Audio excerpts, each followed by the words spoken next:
জানাই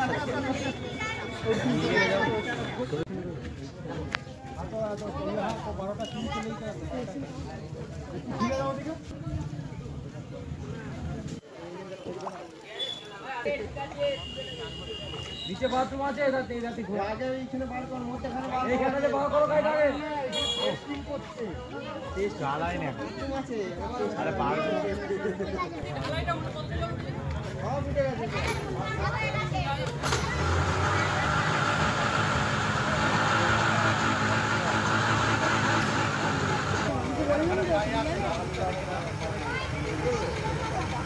সামনে দেখ করে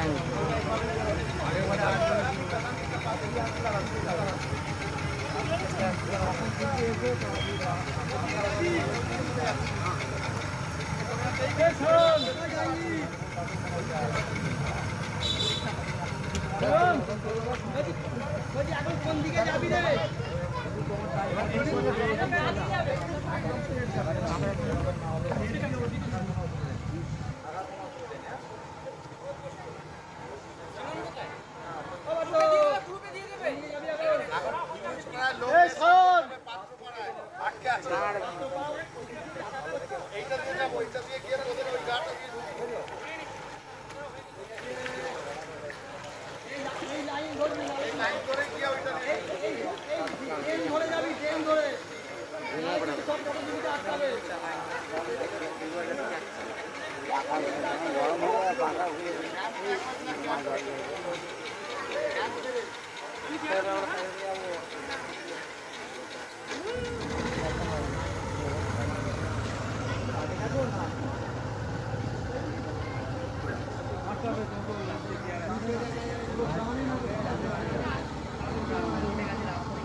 রিপোর্টার নাকি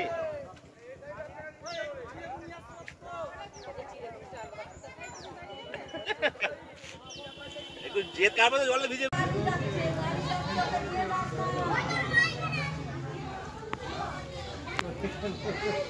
ওই মাঝখানটাতে আছে দেখি অংশ হলুদ কালারের নীল এই ভাই এটা কয় এটা কয় আপনাদের নাম লিখে নিয়েছে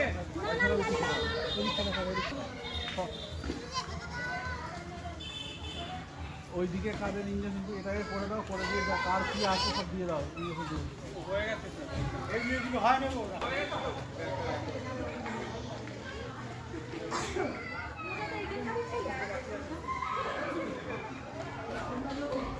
ওখানে আশা করি জিনিস কর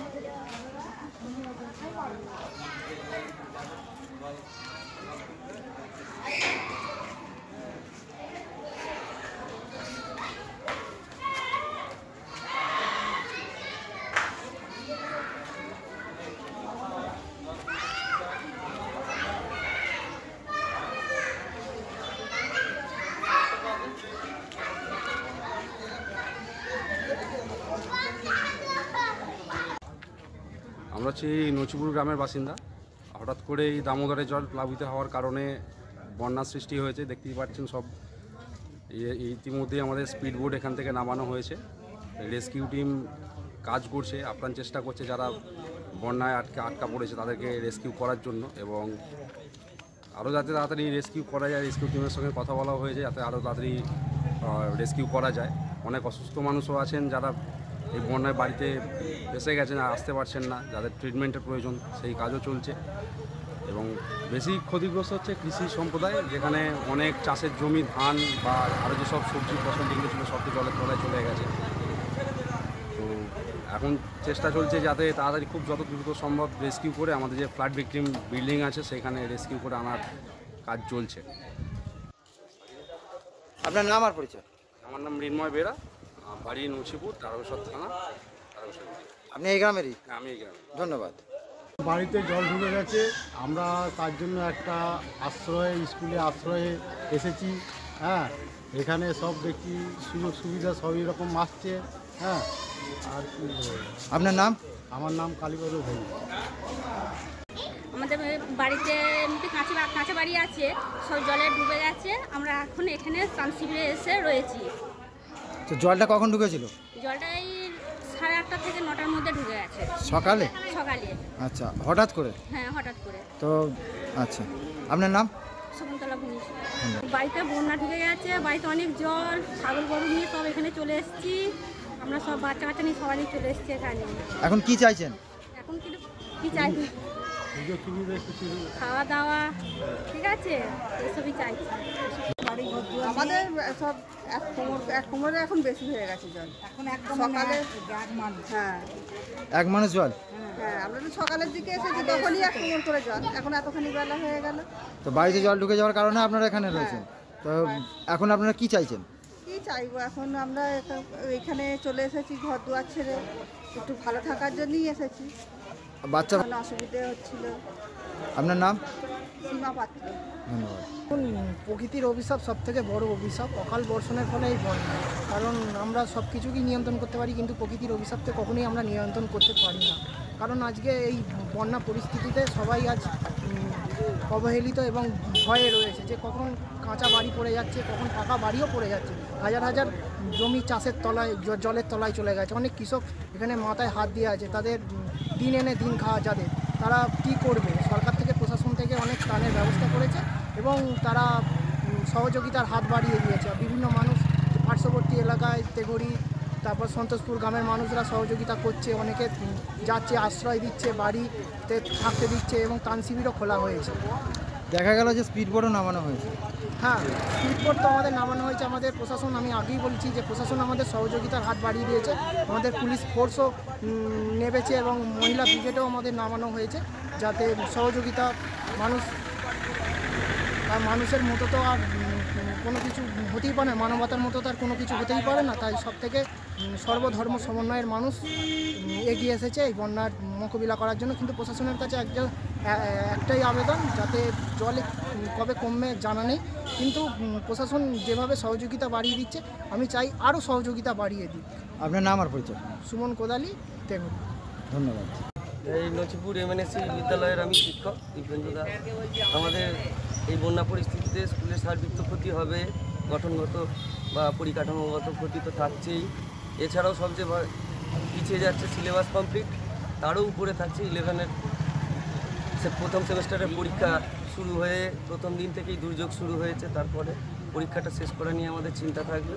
আশা করি ঊর্ধ্বতন কর্তৃপক্ষ এবং বাকি যারা দপ্তর আছে এই বিষয়ে সঠিক সিদ্ধান্ত নেবেন এবং শিক্ষা দপ্তর থেকেও আশা করি উপযুক্ত নির্দেশিকা আসবে তার উপর। কিন্তু এই যে পরিকাঠামো বা আমাদের কনস্ট্রাকশনের যে ক্ষতি হলো, ক্ষতির জন্য সরকারকে বলবো আরও সহানুভূতির সাথে যেন আমাদের যত দ্রুত সম্ভব এই বন্যার জল নেমে যাওয়ার পর পুনরায় যাতে আমরা পঠন পাঠন দ্রুত শুরু করতে পারি, সে বিষয়ে তাদের কাছে আন্তরিক আবেদন জানাই। বলছি, আপাতত জল কতটা হয়েছে এখন পর্যন্ত? যা বাড়ছে, আমি এখানে ঘন্টাখানেক আছি, যে পরিমাণ দ্রুত হারে বাড়ছে সে মনে হচ্ছে তো 1 তলা পুরোটাই জলের তলায় চলে যাবে। সেই হিসেবে আশা করছি সেই জন্য ক্ষয়ক্ষতিটা এবং নাবাটার উপর নির্ভর করবে পরবর্তী। আপাতত জল হবেই, উঠে যাবে যা গতি দেখতে পাচ্ছি, এবং যে দ্রুত হারে জল বাড়ছে আরও ভয়ঙ্কর হওয়ার সম্ভাবনা থেকেই যাচ্ছে, আরো অনেক বেশি। জলটা কি কালকে রাত্রে হঠাৎ করে? না না, কাল রাত্রিতে ভোরবেলার দিক থেকে এখানে এসছে, ওনারা স্থানীয়রা তাই বলছেন, স্থানীয়দের কাছ থেকে যেটা শুনছি।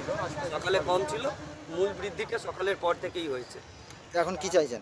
এখন চাইছি এখন যে স্থানীয় বাসিন্দা আমাদের ছাত্রছাত্রীরা স্নেহের, তাদের যেন সুরক্ষিত থাকে এবং সরকার উপযুক্তভাবে তাদের পদক্ষেপ নিক, যে আমাদের ত্রাণ দপ্তর আছে সেখান থেকে যথাযোগ্য ত্রাণ এবং পরিষেবা দিয়ে যেন আমার স্থানীয় বাসিন্দা, অভিভাবক, অভিভাবিকা এবং ছাত্রছাত্রীরা স্নেহে তারা যেন সুরক্ষিত থাকে এবং তাদের জীবনযাপন ঠিকঠাকভাবে চলতে থাকে। তো দেখা গেল যে এখানে বোর্ড নামিয়েছে, তো বোর্ড বলছি এদের তো সরকারের পদক্ষেপ অতি খুব ভালো এবং সেটা করা উচিত। এখানে যে পরিমাণ দেখছি, যে ভয়ঙ্কর পরিস্থিতি দেখছি বিভিন্ন জায়গায়, মানে গ্রামবাসীরা আটকে আছেন, তাদের দ্রুত পরিষেবা, তাদেরকে উদ্ধার করা এবং তাদের প্রয়োজনীয় রসদ, খাদ্য, বস্ত্র বা অন্যান্য যে স্বাস্থ্য পরিষেবা সেগুলো তারা যেন উপযুক্তভাবে পায় সেই ব্যবস্থা করব।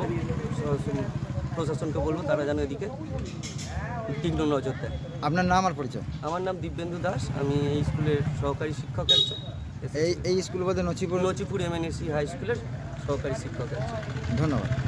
সেন্টার থেকে এখানে পাঠানো হয়েছে, এখানে রেস্কিউ টিম করা হয়েছে, তো সেখানে কোনো মানুষের যদি ব্যক্তিগত সমস্যা বা কোনো কিছু মেডিসিন লাগে সেই জন্যই আমাদের এখানে পাঠানো হয়েছে, তাদের জন্য মেডিসিন ব্যবস্থাটা সুবিধাটা দেওয়া হয়, ওই জন্যই আমরা এখানে আছি। আপাতত 12 ঘন্টার উপর মধ্যে ডিউটি হতে পারে। আপনার নাম আর পরিচয়? তুলনা এসএসকে আশা, ধন্যবাদ।